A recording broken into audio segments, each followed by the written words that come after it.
My name's Camilla, and I'm 30 years old. I live in a cozy house, a place full of memories, left to me by my dear grandmother. It's been my sanctuary, my little world, where everything just feels right. But, as life would have it, not everything outside these walls is as peaceful. You see, my family is a bit of a mixed bag. There's my husband John, a man of few words, who always seems to be caught in the middle of things. We've had our ups and downs, but who doesn't, right? Then there's my father-in-law, Robert. He was a gem, the kind of man who could light up a room with his smile. I always wondered how he ended up with Helen, my mother-in-law. To put it nicely, Helen is difficult. And that's me being polite. And let's not forget Lucy, John's sister. She lives nearby with her husband and kids in a rented apartment. Lucy and I never really clicked. Maybe it's because she's so much like Helen. I remember this one evening, a typical family dinner at our place. Robert was there, and as usual, he was the life of the party. "Camilla, this lasagna is divine," Robert said with a grin, taking another hearty bite. "Thank you, Robert. It's Grandma's recipe," I replied with a smile. Helen, on the other hand, barely touched her food. She just pushed it around her plate, looking like she'd rather be anywhere else. "It's a bit too salty, don't you think?" she said, her voice sharp. John shot me an apologetic glance across the table. I just shrugged it off. "That's Helen for you, always a critic." Lucy chimed in. "Mom, it's fine. Not everyone has your taste buds." The conversation moved on, but the tension lingered, as it always did when Helen was around. After dinner, Robert pulled me aside. "Camilla, I just want to say I really appreciate how you handle Helen. You have the patience of a saint." I laughed. "Well, I try, Robert, but it's not easy." He patted my shoulder. "You're doing great, dear. Just hang in there." If only I knew then how much more hanging in there I'd have to do. That's the thing about life in our little family. You never know what's coming next, especially with Helen and Lucy in the mix. But back then, it was just the usual. A little bit of discomfort, a lot of biting my tongue and trying to keep the peace. Little did I know, the storm was just around the corner. Life has a way of throwing curveballs when you least expect it. And one of those came crashing into our lives one cold, dreary morning. Robert, the one person who brought some light into our often tense family gatherings, passed away. It was sudden, a heart attack, they said. He was the glue that held us all together, and without him, things started to unravel quickly. The day after we got the news, I found myself in our kitchen, a steaming cup of coffee in hand, lost in thought. John walked in, looking like he hadn't slept a wink. "He was the best dad anyone could ask for," John said, his voice heavy with sadness. I reached out, placing my hand over his. "I know, honey. He was wonderful. We're going to miss him so much." John nodded, wiping away a tear. "Mom's taking it hard. She's a mess." That wasn't hard to imagine. Helen without Robert was like a ship without a rudder, lost and directionless. And true to form, she became more difficult than ever. Every phone call with her was like walking on eggshells. A week later, we were at Helen's house. Lucy was there too, her eyes red from crying.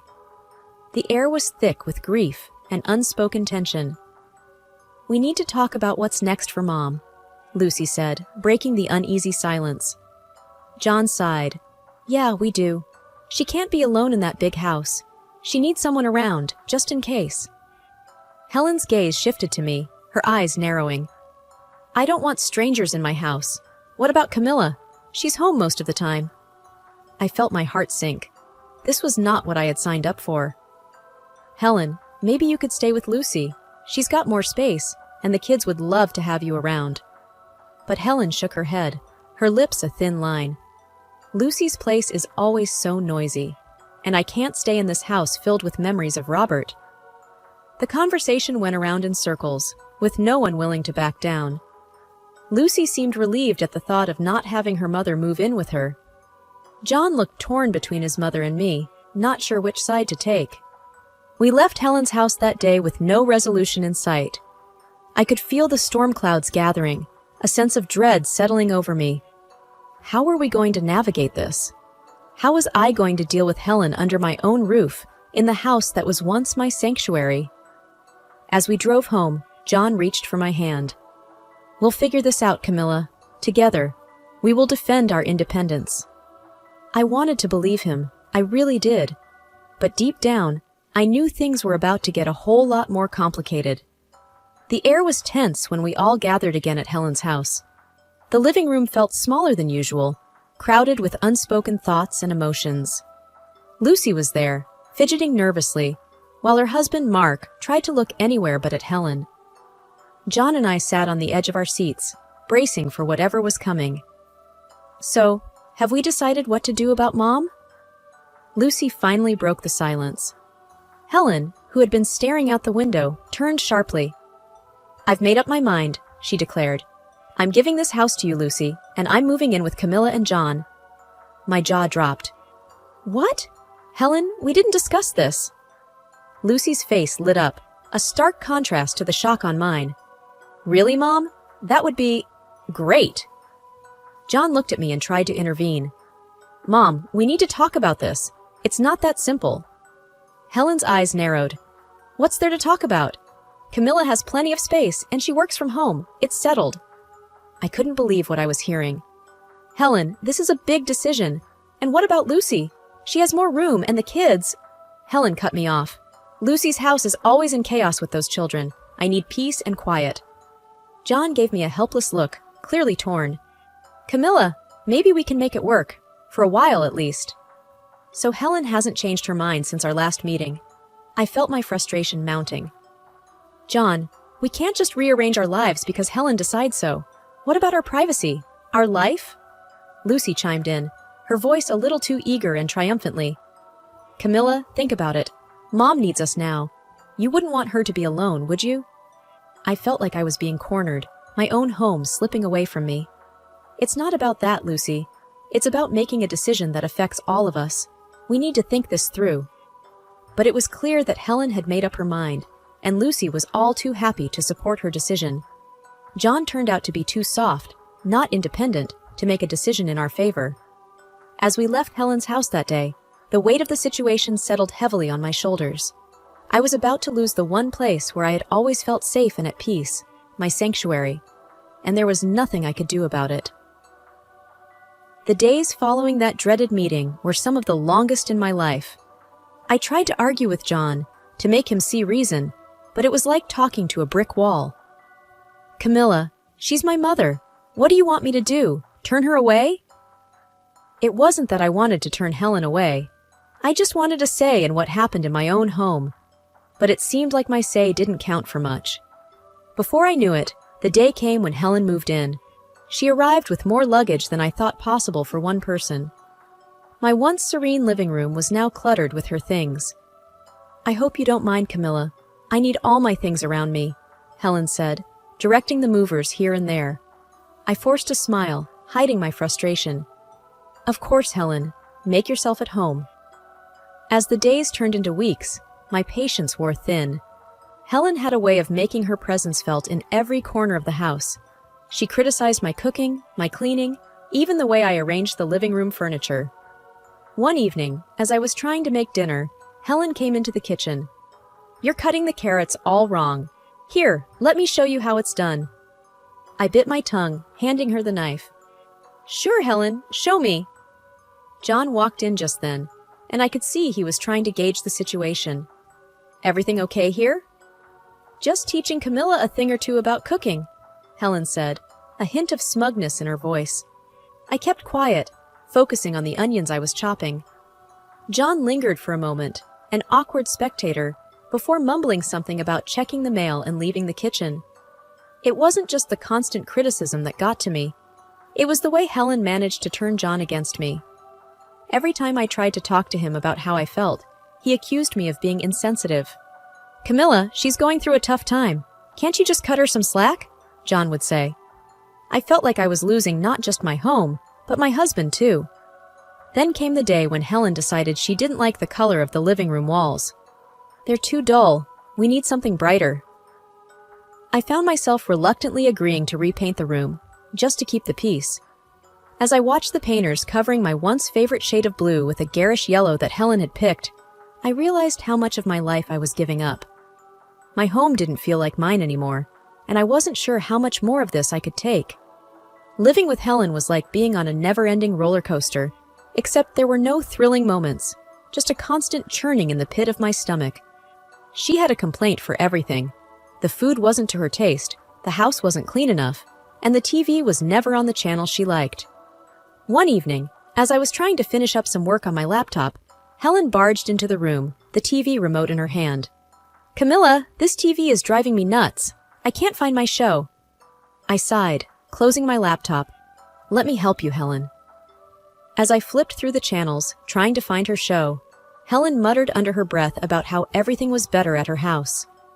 John walked in at that moment, and I looked up at him, hoping for some support. "John, can you please help your mother with the TV? I'm trying to finish my work." John frowned, looking from me to Helen. "Can't you see she's struggling, Camilla? It's just a TV show." I felt a surge of frustration. "It's not just about the TV, John. It's about having a little space to do my work, to have a moment of peace in my own house." Helen looked at John, her eyes welling up. "I didn't mean to be a burden. I just wanted to watch my show." John's expression softened as he turned to his mother. "Don't worry, Mom. I'll find your show." I watched as John took the remote from me and started channel surfing, trying to appease Helen. I felt invisible, unheard. The next day, Lucy dropped by with her kids. The house was chaotic, with the kids running around and Helen trying to dictate how to entertain them. I retreated to the kitchen to prepare some snacks, feeling overwhelmed. Lucy followed me into the kitchen, a smirk on her face. "Looks like Mom's really settled in, huh?" I didn't even try to mask my irritation. "It's a lot, Lucy. It's not easy having your entire home life turned upside down." Lucy shrugged, unconcerned. "Well, she's family. You just have to deal with it." That evening, as we all sat down for dinner, the tension was palpable. Helen criticized the pasta I made, John was silent, and Lucy's kids were restless. I finally snapped. "I can't do this anymore. I need some space, some respect in my own home." Helen gasped, and John shot me a look of disbelief. "Camilla, how can you be so selfish?" I stood up, my chair scraping loudly against the floor. "Selfish? I've been nothing but accommodating. This is my home too, John." The argument escalated, voices raised, words flying like daggers. John stormed out of the room, and Helen sat there, looking smug. That night, as I lay in bed, listening to the muffled sounds of the TV from the living room where Helen slept, I realized something had to change. I couldn't live like this anymore. But how was I going to make John see that? How was I going to reclaim my life? The days after the big argument were filled with a tense silence. John and I barely spoke, and Helen acted like she owned the place, more so than ever. I felt like a stranger in my own home, tiptoeing around to avoid any confrontations. But the universe seemed to have other plans for me. One day, I came home early from the grocery store. The house was unusually quiet. As I was putting away the groceries, I heard hushed voices coming from the living room. Curiosity got the better of me, and I tiptoed closer. It was Helen and Lucy, deep in conversation. I couldn't believe my ears when I heard what they were saying. "And now I don't have to deal with yours noisy kids all day," Helen was saying with a chuckle. Moving in with Camilla and John was the best decision. Camilla does everything around the house, and I have all the peace I want. Lucy's voice was equally gleeful. "And I get Dad's house without paying a dime. It worked out perfectly for us." My hands were shaking, and I felt a surge of anger like never before. They had been playing us all along. This wasn't about family or taking care of each other. It was a cold, calculated move. I stormed into the living room, my voice shaking with anger. "I heard everything. How could you, Helen? And you, Lucy?"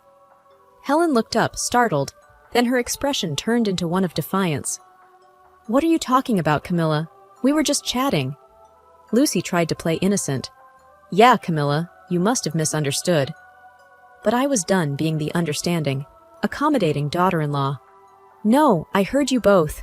You've been using us, manipulating the situation for your benefit." Helen's face hardened. "You have no right to speak to me like that. I am your elder, and you should respect me." John walked in at that moment, confused. What's going on here? I turned to him, my eyes welling up with tears of frustration. John, they've been using us. Your mother and sister planned all this just so they could get what they wanted. John looked from me to Helen and Lucy, his expression one of disbelief. Is this true, Mom? Helen started to cry, playing the victim. She's lying, John. I would never do such a thing. John seemed torn, unsure of whom to believe. I could see the doubt in his eyes, and it broke my heart. He still didn't trust me, even after everything. That night, as I lay in bed, staring at the ceiling, I knew things couldn't go on like this. I had to take a stand for my own sanity. The next day, I was going to have a serious talk with John. It was time to put an end to this charade, one way or another. That morning, I knew it was time for a frank conversation with John. The house was quiet, the tension from the previous night still lingering in the air. I waited in the kitchen, my thoughts racing, until John finally walked in, his face a mask of worry. John, we need to talk about everything that's happening, I said, trying to keep my voice steady. He poured himself a coffee and sat down, looking exhausted. Camilla, I just don't know what to think anymore. Think about us, John. Your mother and sister are tearing us apart, I urged. Before we could delve deeper, Helen walked in, her timing too perfect. John, are you going to let her speak about your family like that? The conversation quickly heated up. I tried to explain, to make him see the truth, but Helen's presence was like a fuse, igniting John's temper. You're being unreasonable, Camilla. How can you be so heartless towards my mother? John's voice rose with each word. Frustrated and desperate, I shot back. Heartless? I'm trying to save our home, our marriage. In the heat of the moment, Helen clutched her chest dramatically, gasping. My heart? How can you do this to me? John spun around, his anger flaring. Look what you're doing to her, Camilla. And then, in a flash of fury, John's hand struck my face. The shock of it silenced the room. Helen stood there, a triumphant grin barely hidden. I touched my lip, feeling the sting of the slap and the flowing blood, and the reality of what just happened hit me. My husband had chosen his manipulative mother over me, our marriage. Without a word, I picked up the phone and called the police. As I waited for them, I began to pack Helen's and John's belongings, methodically, my movements fueled by a mix of hurt and determination. John tried to apologize, his anger now replaced with anxiety. Camilla, I'm so sorry, I didn't mean to. But it was too late. I'm filing for divorce, John. I can't be in a marriage where I'm not respected, where I'm not safe. The police arrived, and I explained everything. John and Helen were quiet, the reality of their situation finally dawning on them. After the police left, I dragged the suitcases to the front door. Helen's face was a picture of shock as I placed them outside. This is your stuff. You need to leave now, I said, my voice void of any emotion. John picked up the suitcases, his eyes avoiding mine. Helen wanted to scold me again, but then followed him, her triumphant act gone, replaced by a dawning realization of what she had lost. As the door closed behind them, the silence of the house enveloped me. It was a painful moment, but also one of clarity. I had stood up for myself, chosen my dignity over a broken marriage. Now, it was time to rebuild my life on my own terms, in my own home. After the divorce was finalized, I found myself in a quiet, almost surreal calm. My house, once a battleground of tension and conflict, was now solely mine again.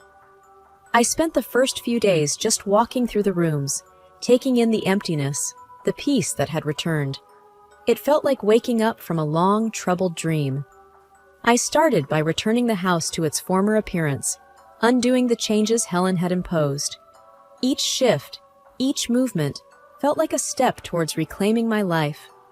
The walls were repainted back to the soothing blue I loved, the furniture rearranged to the way it used to be. With each change, a sense of normalcy and tranquility returned. My new routine was simple but fulfilling. Mornings were spent in the garden, tending to the flowers that had been neglected, and evenings were for reading books in the quiet of my living room. The house, with all its memories, began to feel like a home again. One afternoon, while pruning the roses, my neighbor, Mrs. Jenkins, called out from over the fence. "Camilla, dear, I heard about your divorce. I'm so sorry." I smiled at her, wiping the sweat from my brow. "Thank you, Mrs. Jenkins. It's been tough, but I'm getting there." She leaned in closer, a conspiratorial glint in her eye. "You know, I hear things haven't been so peaceful at Helen's place either. The whole neighborhood knows about their squabbles. The police have been called there a few times already." I wasn't surprised. Helen, John, Lucy, her husband, and their kids all under one roof was a recipe for constant chaos. I can imagine. Too many conflicting personalities in one space. Mrs. Jenkins shook her head. "You're better off without that drama, dear. You always were too good for them." I laughed, the sound light and free. "I'm starting to realize that now." Days turned into weeks, and I began to rediscover parts of myself that I had lost in the turmoil of my marriage. I started painting again, something I hadn't done since college. The strokes of the brush on the canvas were like whispers of a newfound freedom. Occasionally, I'd hear snippets of the ongoing drama at Helen's house. It was a stark reminder of the bullet I had dodged. Their house, once a symbol of familial unity, had become a pressure cooker of arguments and disagreements.